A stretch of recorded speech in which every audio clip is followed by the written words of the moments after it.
오늘 우리에게 주시는 하나님 말씀 창세기 35장 1절부터 5절 말씀입니다. 다 같이 천천히 합독하시면서 오늘 이 한 아침에 우리에게 주신 말씀 받습니다. 하나님이 야곱에게 이르시되 일어나 베들로 올라가서 거기 거주하며 너가 내 형 에서의 낯을 피하여 도망가던 때에 내게 나타났던 하나님께 거기서 제단을 쌓으라 하신지라. 야곱이 이에 자기 집안 사람과 자기와 함께한 모든 자에게 이르되 너희 중에 있는 이방 신상들을 버리고 자신을 정결하게 하고 너희들의 의복을 바꾸어 입으라. 우리가 일어나 베들로 올라가자. 내 환난 날에 내게 응답하시며 내가 가는 길에서 나와 함께 하신 하나님께 내가 거기서 제단을 쌓으려 하노라 하매. 신앙이 잘 되고 성공하는 것은 묶인 것이 풀림으로 시작이 됩니다. 여러분, 욥을 성경은 뭐라고 하면 동방에서 의인이고 동방에서 부자 중에 한 사람이 욥이라고 했어요.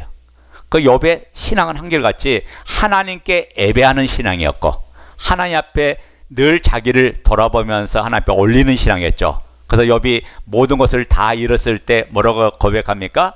주신 이도 여호와시요 거둬가시는 이도 여호와라. 욥은 입술로 범죄치 않고 자기의 삶이 어렵든 어렵지 않든 간에 하나님 앞에 모든 영광을 올려드렸습니다. 그래서 욥의 여러 가지 과정을 통해서 하나님은 욥의 지경을 회복시킨 후에 그에게 오히려 갑절의 복을 더하여 주셨어요. 여기 지경을 회복시켰단 말은 욥의 삶에 묶임과 사로잡힌과 모든 삶에 막혀있는 것을 풀어주시고 뚫어주시고 열어주셨다는 말이에요. 그러니까 원래 것으로 회복시켜준다는 말이죠. 그러니까 하나님은 갑절로 부어주시는 복을 묶임을 풀어놓으시고 채워주셨다는 말입니다. 그러므로 이 묶임이 풀어지는 것이 우리에게 대단히 중요합니다. 우리가 세상을 살면 우리도 모르는 사이에 묶여있는 경우들이 많고 또 스스로가 우리의 삶 부분들을 묶어놓는 경우들이 대단히 많습니다. 우리는 생각이 묶여져 있는 경우들이 참 많습니다. 그래서 이 생각을 꽁꽁 묶어놓기 때문에 이걸 풀지 않는 한 하나님부터 부어지는 것들이 우리의 생각 속에 자리 잡을 수가 없는 거예요. 그런가 하면 마음의 빗장을 굳게 잠가 묶어놓은 분들이 계세요.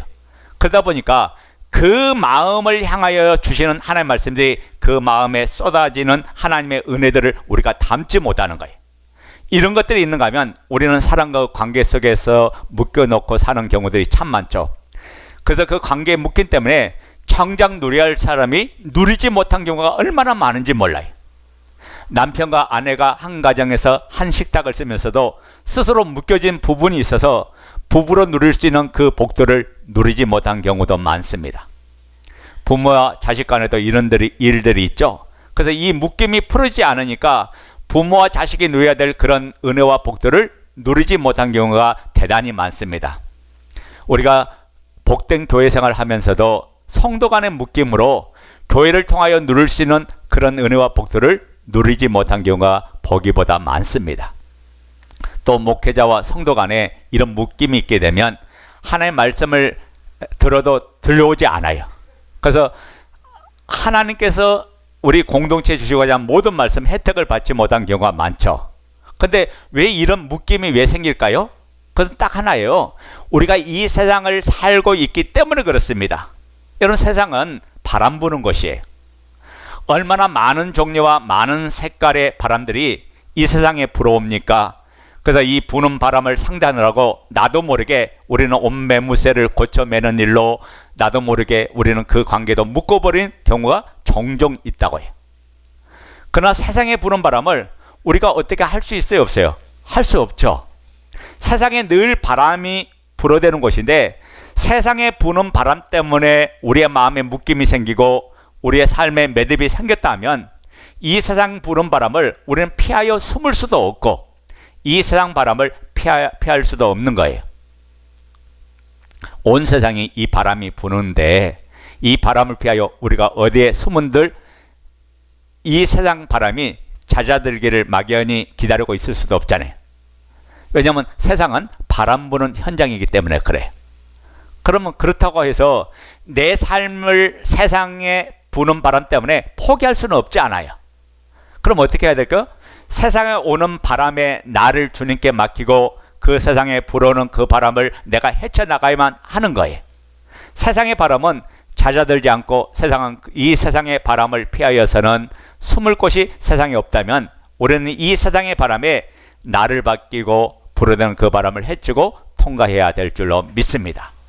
그러면 우리에게 이 세상의 바람을 통과할 수 있는 능력이 있어야 하는데 이것이 오늘날 문제죠. 헤쳐나가고 싶고 그 험한 샘바를 뚫고 나가고 싶은데 그 바람을 헤쳐나갈 능력이 우리에게 없는 거예요.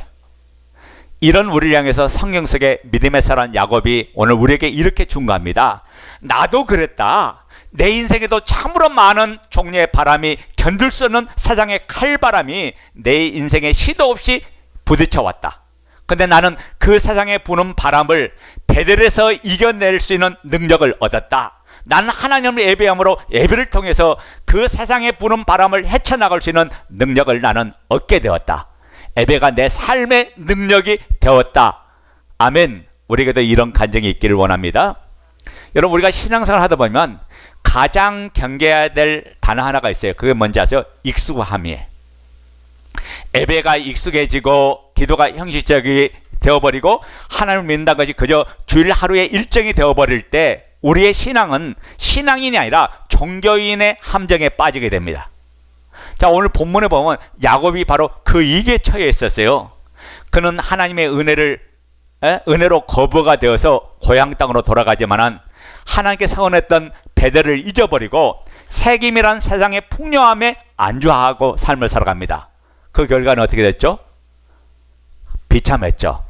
자기의 사랑하는 딸 디나가 세겜에 구경 갔다가 몸을 더럽히는 수치를 당하고 그 일로 아들들은 살인을 저질렀어요. 온 가족이 이제 죽을 위기에 찬 그런 상황이 되었어요.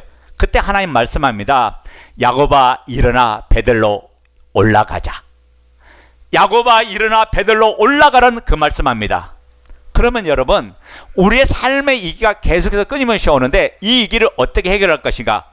오늘 이 말씀을 듣다 보면 여러분께서 하나님께서 주시는 그런 놀라운 방법을 주실 거고 은혜를 허락해 주실 줄로 믿습니다. 예배가 뭐길래 예배가 내 삶의 능력이 될 수 있는가? 그 부분을 제가 세 가지로 말씀하는데 오늘은 첫 번째 한 가지만 말씀합니다. 예배는 내 삶의 중심을 잡아주는 균형추이기 때문에 그렇습니다. 예배가 하나님만을 바라보게 해요. 예배가 예수 그리스도를 내 삶의 주인 되신 삶을 살게 만들어줍니다. 우리가 야곱의 인생을 쭉 따라가 보면 참 많은 바람들이 야곱을 만나는데 그 세상의 바람 앞에 야곱이 이리 흔들리고 저리 흔들 때마다 등장하는 단어가 나오는데 그게 뭔지 아세요? 베델이요. 예배예요.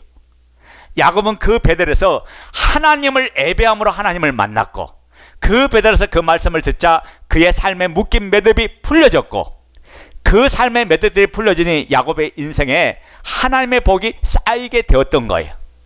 우리가 창세기 28장을 보면 야곱이 그 눈먼 아버지를 속이고 형 요셉가 받아야 될 장자의 축복을 자신의 수단과 방법으로 빼앗죠. 뭘로 빼앗았어요? 팥죽을 한 그릇으로 그 장자의 축복을 뺏었죠. 나중에 이 사실을 알게 된 에서가요, 야곱을 죽인다고 칼을 들고 쫓아오니까 야곱이 자기 생명 살려고 이제 도망을 갑니다. 자기 예선촌에 있는 예선촌 나반의 집으로 도망가는데 도망치고 가는 자신의 모습이 얼마나 차량하고 비참하고 쓸쓸하고 외롭겠냐고요. 그 도망가는 그 길 들판에 야곱은 밤을 맞이하니까 거기서 잠을 자게 됩니다. 근데 그날 밤에 야곱은 거기서 특별한 체험을 하게 됩니다.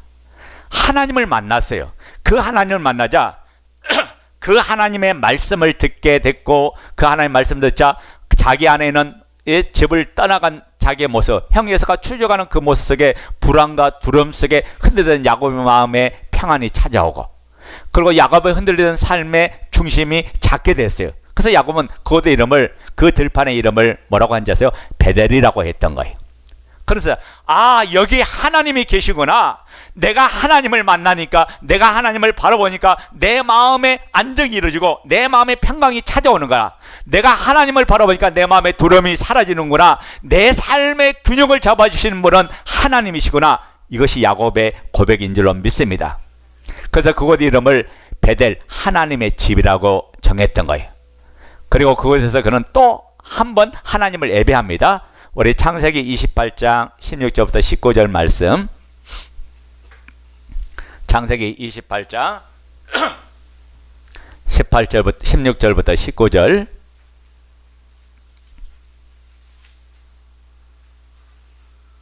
자, 읽어요. 시작. 야곱이 잠이 깨어 이르되 여호와께서 과연 여기 계시거늘 내가 알지 못하였도다. 이에 두려워하여 이르되 두렵도다. 이곳이요 이것은 다름 아닌 하나님의 집이요 이는 하늘의 문이로다 하고, 야곱이 아침에 일찍 일어나 베개로 삼았던 돌을 가져다가 기둥으로 세우고 그의 기름을 붓고 그곳 이름을 베델이라 하였더라. 이 성의 옛 이름은 누스더라. 아멘. 이건 야곱이 잠이 깨워 여호와께서 과연 여기 계시기를 내가 알지 못했구나, 그리고 두려움을 가졌다고 했는데, 이는 다른 두려움이 아니라 하나님의 존존 앞에서 하나님을 경험하니까 그 마음에 하나님을 두려워하는 그 마음을 가졌어요. 그러면서 뭐라면 이곳이 하나님의 집이구나. 그리고 야곱이 아침에 일찍 일어나 돌베개를 삼았던 돌을 가져다가 기둥을 세우고 그 위에 기름을 붓고 그곳 이름을 베델 즉 하나님의 집이라고 불렀던 거예요. 야곱이 돌을 베개 삼아 잠을 잤습니다. 한마디로 야곱의 상황이 어떤가를 보여줘요.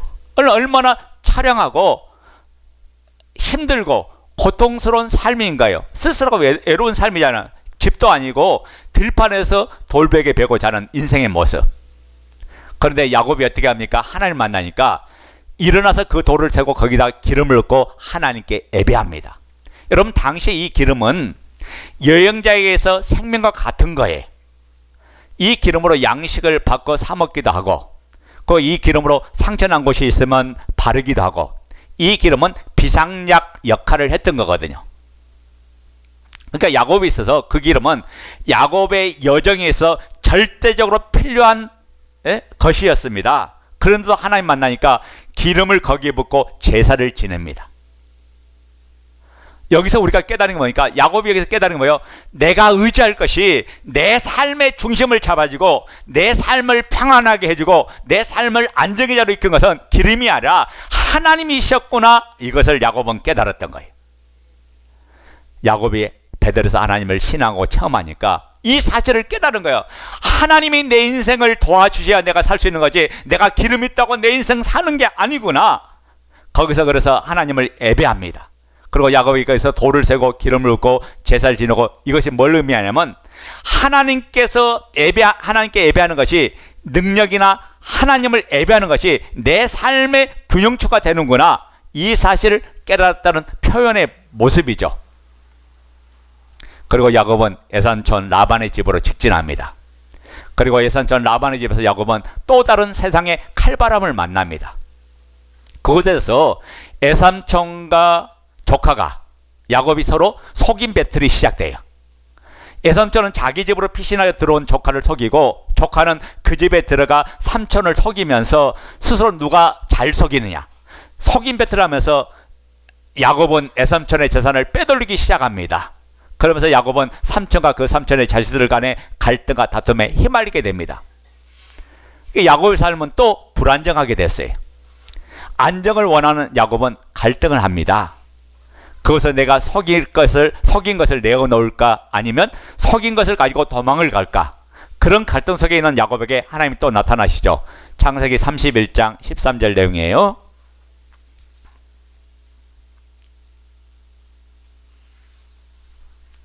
자, 13절, 31장 13절.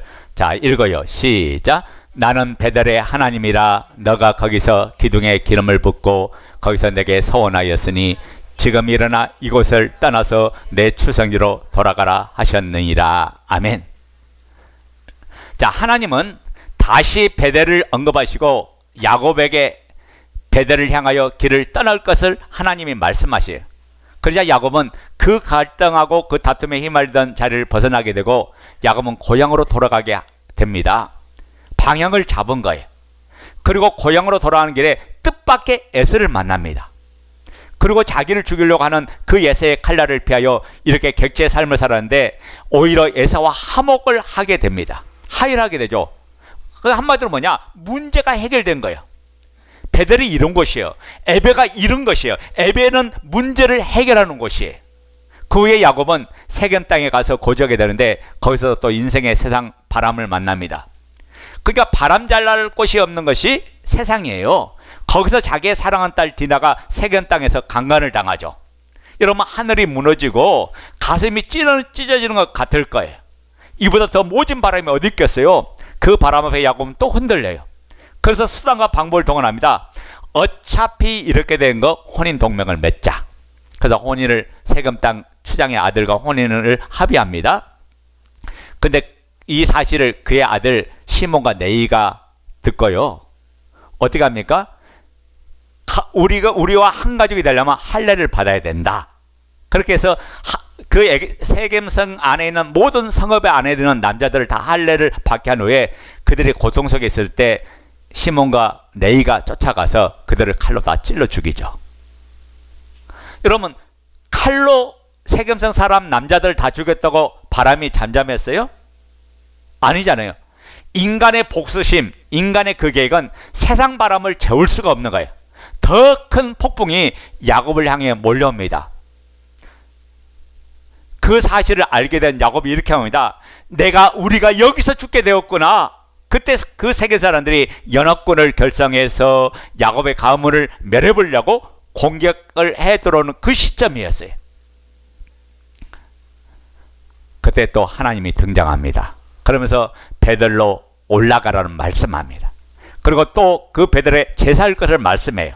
그러니까 하나님 공식은 똑같아요. 하나님의 원리는 다 똑같습니다. 그 35장 1절이 본문의 내용이에요. 오늘 다시 이제 본문으로 옵니다. 창세기 35장 1절. 제가 배경을 알아야 여러분들이 오늘 설교 말씀을 저와 함께 호흡하고 따라올 수 있어요. 자, 창세기 35장 1절. 자, 읽어요. 시작. 하나님이 야곱에게 이르시되 일어나 베델로 올라가서 거기 거주하며 너가 내 형 에서의 낯을 피하여 도망가던 때에 내게 나타났던 하나님께 거기서 제단을 쌓아라 하신지라. 여러분, 하나님께서 인생에 개입해 주시는데 바람에 부딪힐 때마다 흔들릴 때마다 하나님은 야곱에게 베델을 명하시고 베델로 가라고 하십니다. 하나님은 그에게 삶의 원리와 문제 해결의 비밀을 가르쳐 주시는 거예요. 그리고 야곱은 삶이 흔들릴 때마다 어디로 나가세요? 베델로 나가세요. 그리고 흔들리는 삶의 중심을 그 베델에서 찾게 됩니다. 성경이 야곱의 이런 인생을 통해 오늘 저와 여러분에게 무엇을 깨닫게 해줍니까? 베델의 예배는 흔들리는 인생의 균형체를 찾게 해준다는 말씀이에요. 그 베델의 예배는 하나님을 바라보고 예수 그리스도의 주되심만을 고백하면서 삶을 살게 해준다는 말씀이에요. 여러분, 예배는 바람에서 중심을 잡게 만들어줍니다. 예배는 우리가 신앙과 이 세상 사이에서 비틀거릴 때 나도 모르게 신앙으로 쏠렸다가 세상으로 쏠렸다가 왔다 갔다 중심 잡지 못하고 있을 때 믿음의 주에 온전한 예수님을 바라보고 예배 중심은 하나님을 바라보게 해주는 거죠. 야곱은 예배의 자리에서 추상하던 하나님의 말씀을 듣게 됩니다.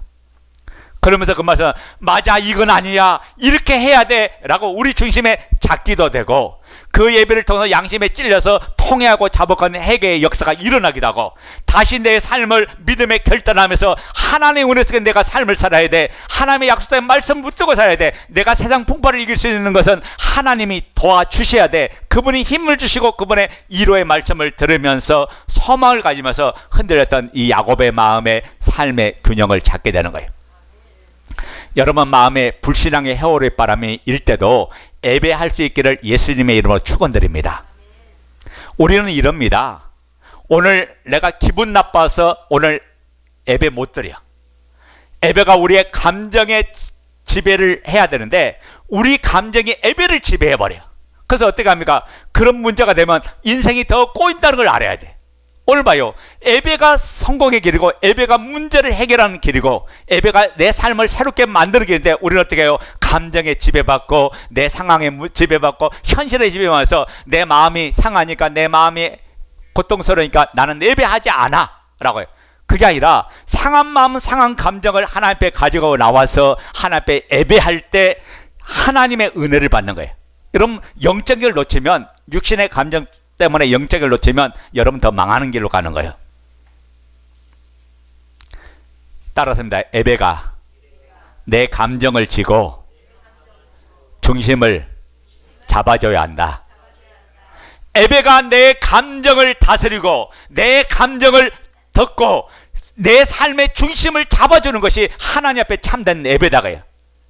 우리가 너와 나의 관계 속에서 공동체를 섬기다 보니까 또 가정에서 서로 의견이 좀 부딪히고 안 맞고 그러다 보니까 기분이 나쁘죠. 다툼이 나죠. 조금 언짢고 기분이 나쁘면 뭘 포기해요? 예배를 포기해. 그거 희한한 거죠. 아니 서로 싸웠는데 뭘 포기하냐면 예배를 포기하는 거예요. 그럼 그 삶은 결국 중심을 잡을 수가 없어. 그러니까 악한 영 마귀는 계속해서 우리의 마음에 충동을 주고 우리의 마음에 상처를 주고 우리의 마음의 감정에 끌려가도록 만드는 게 마귀 역사예요.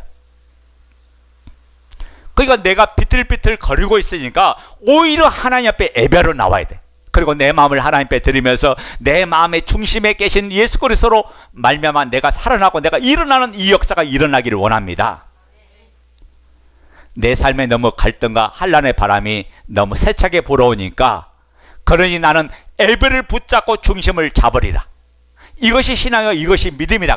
여러분의 마음의 중심에서 이 예배가 살아날 때 여러분의 삶의 문제가 해결되고 여러분의 인생의 새로운 길이 열려질 줄로 믿습니다. 원치 않은 그런 환난의 바람을 만날 때 전혀 생각 밖의 그런 역경의 폭풍을 내가 만날 때 그때 여러분 예배하는 여러분 되시기 바랍니다. 이 한 해 동안 예배에 목숨 걸기를 바랍니다. 예배가 여러분을 살려요. 예배가 여러분을 변화시켜요. 예배가 여러분을 새롭게 만들어요. 예배가 모든 환난과 시련과 과정을 이기게 만들고 승리하게 만들어요. 예배만이 여러분을 하나님 앞에 바르게 세워주고 믿음 안에 세워요. 그래서 우리가 신앙생활하는데 가장 중요한 첫 번째 요소는 뭐냐? 예배예요. 예배.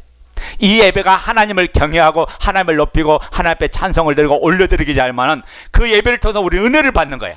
예배를 통해서 세상을 살아낼 수 있는 힘을 받는 거예요. 예배에서 승리하는 능력을 체험하는 거예요. 예배에서 우리의 삶의 균형을 잡는 거예요. 예배에서 우리는 자로나 우러나 치우치지 아니하고 믿음의 좋으니까 예수님만 바라고 승리하고 길을 걸어가는 가장 복된 사람이 되는 거예요.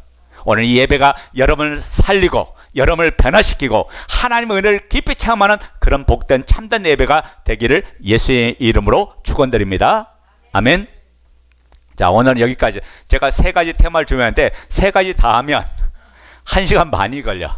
그래서 오늘은 여기까지 하고 여러분의 말씀을 되새기면서 우리가 나가기를 원합니다. 아멘. 자, 우리 옆 사람하고 한번 이야기해요. 예배가 당신의 삶의 축복입니다. 예배가 당신을 더욱더 복되게 만들 것입니다. 여러분, 예배가 그래서 행복한 삶의 길이에요. 여러분 인생을 더 잘 되고 더 복되게. 성령께서 오늘 우리에게 주는 말씀이에요. 그 예배가 여러분을 살리지 못하면 여러분 방법이 없는 거예요.